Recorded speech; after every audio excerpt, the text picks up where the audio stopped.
Hi ladies and gentlemen, my name is Rob Schmidt, and since President Obama kept inaccurately referring to the top 5% of taxpayers throughout his campaign, I decided to do some research as to who the top 5% of wage earners really are, and I looked up what does the Bible say about money. I'm sure many of you heard that money is the root of all evil, but that is not really what the Bible actually says. I looked at 1 Timothy chapter 6, verse 10, which says, "For the love of money is the root of all sorts of evil." I continued my research and I came upon Luke chapter 20, verse 25, which reads, quote, "Then render to Caesar the things that are Caesar's, and to God the things that are God's," end quote. But this passage really doesn't give us instructions regarding money. It merely commands us to pay our taxes legally. So I continued and I found 2 Timothy chapter 2, verse 6, which says, "The hard-working farmer ought to be the first to receive his share of the crops." I also want to point out that the Bible teaches believers we are supposed to tithe 10% of our income to God. And in Malachi chapter 3, verse 8 and 10, it says, "Will a man rob God?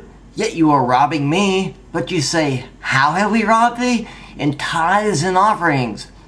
Bring the whole tithe into the storehouse, so that there may be food in my house, and test me now in this, says the Lord of hosts." Ladies and gentlemen, what part of the Bible gives the government the right to tax its citizens at this high rate once God has chosen to bless them? What part justifies giving the government more than you give God? And how can people help the needy and legally pay their taxes at this high level? Taxation hinders donations to charitable organizations that are much better at helping the needy than government agencies. During the last presidential debate, Senator McCain mentioned a man many of you now know as Joe the Plumber. Joe asked President Obama why he wanted to raise his taxes. President Obama made the false claim, "If you make less than $250,000 a year, then you will not see your income tax go up, your capital gains tax go up, your payroll tax, not one dime." And President Obama is basing this claim on the false premise that the top 5% of wage earners are at $250,000 a year instead of the IRS figure of $143,283.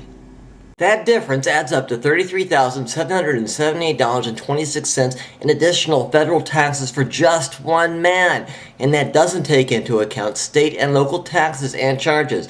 Now, for additional information, you can go to my website at www.robschmidt.org, and at the upper left-hand corner, you will see the top 5% link. That will take you to my webpage that I have that shows you how these numbers are calculated. And to all of you, a healthy and prosperous 2009.